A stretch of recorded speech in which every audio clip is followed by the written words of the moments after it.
दादी 10 रुपए दे दो, वरना जाओ, हम तुमसे बात नहीं करेंगे। बात करना हो तो करो, वरना गू खा के मरो। ये देखिए धान के बुआई के समय क्या क्या होते रहता है। सभी लोग लड़ते रहते हैं, लड़ते रहते हैं। धान का बुआई होते रहता है और दोनों आपस में देखिए मारपीट होगा। अब देखिए कैसे खींचातानी चल रहा है, एक दूसरे को खींचते रहेंगे, सब खींचते रहेंगे एक दूसरे को। इसी तरह धान का बुआई भी चलते रहता है और खींचते भी चलते रहते हैं। बेटा, एक जमाना था जब मैं 10 रुपया लेकर बाजार जाता था और किराने का सामान, सब्जी, दूध सब लेकर आता था। अरे दादाजी, अब जमाना बदल गया है। अब दुकानों में कैमरे लगे रहते हैं।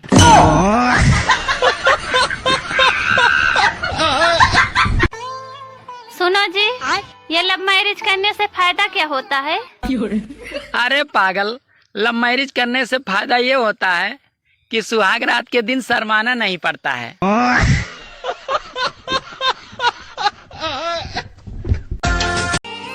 अरे आगरा का ताजमहल इस बात का गवाह है दोस्तों कि औरतें मरने के बाद भी आदमी की जेब खाली करवा सकती हैं।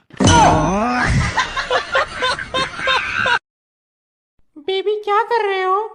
अरे बेबी, वो आपको बताया था ना, मेरे घर में रोज पनीर बनता है तो वही काट रहा हूँ। बिना पनीर का काम ही नहीं चलता है घर में। क्या बात कर रहे हैं?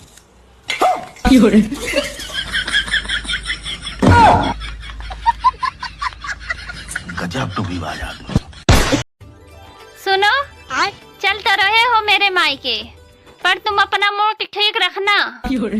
वहाँ कोई लड़ाई झगड़ा नहीं करना मेरे साथ। क्यों?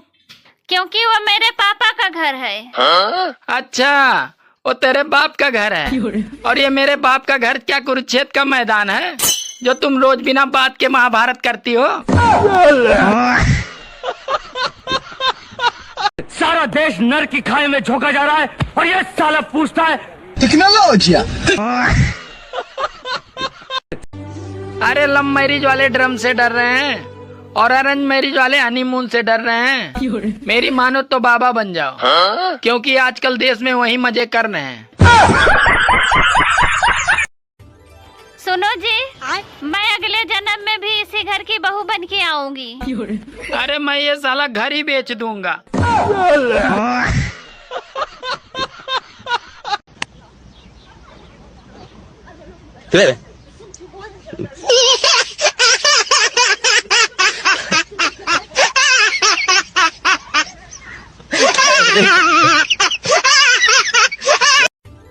सुनो, चल तो रहे हो मेरे मायके, पर तुम अपना मूड ठीक रखना। वहाँ कोई लड़ाई झगड़ा नहीं करना मेरे साथ। क्यों?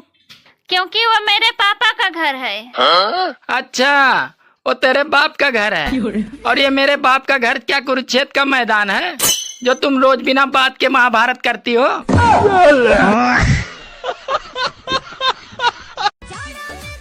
सुनो, हाँ? आज रोटी कुछ मोटी तो नहीं बनी है?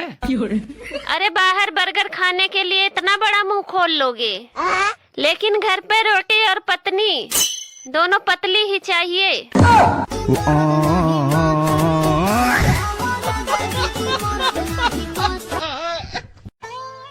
सुनो, हाँ? अगर कहीं धोखा मिले वहाँ कभी नहीं जाना चाहिए। पर तुम्हें कौन धोखा दिया?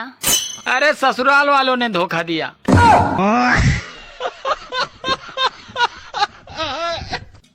अरे पापा, गाड़ी क्यों रोक दिए? अरे आगे चेकिंग चल रहा है बेटा। अरे लेकिन आप तो हेलमेट लगाए हुए हैं ना। अरे हेलमेट तो ठीक है, लेकिन गाड़ी का कागज नहीं लाए बेटा। अरे अच्छा ठीक है, तो घुमा लीजिए। घुमा लें? हाँ ठीक।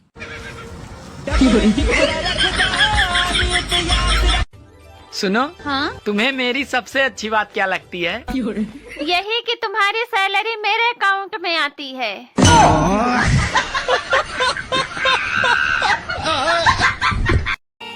पहले की पत्नियों के लिए पति परमेश्वर होते थे और आज की पत्नियां पति को ही सीधे परमेश्वर के पास भेज दे रही हैं।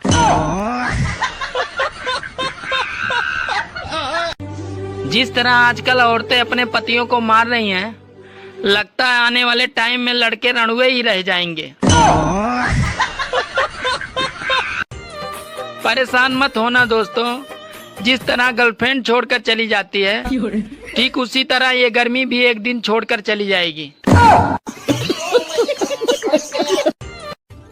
सुनो जी, मैं अगले जन्म में भी इसी घर की बहू बन के आऊंगी। अरे मैं ये साला घर ही बेच दूंगा।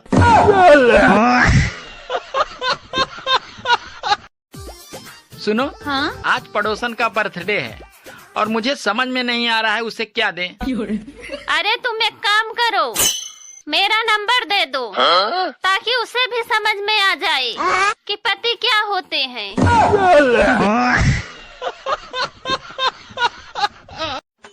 सुनो, हाँ? तुमने मेरे जेब से पैसे निकाले हैं क्या? हाँ, मुझे कुछ पैसों की जरूरत थी। अरे तुम मुझसे मांग लेती, निकालने की क्या जरूरत थी? अरे कब तक मांगती रहूंगी? अब मुझे भी आत्मनिर्भर बनना है।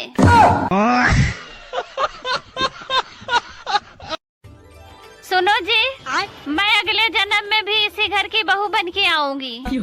अरे मैं ये साला घर ही बेच दूंगा।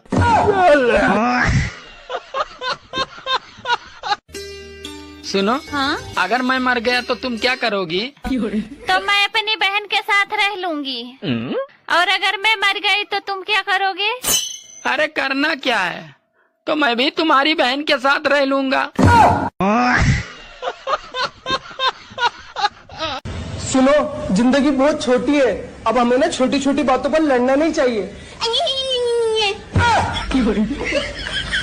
ये भी ठीक है।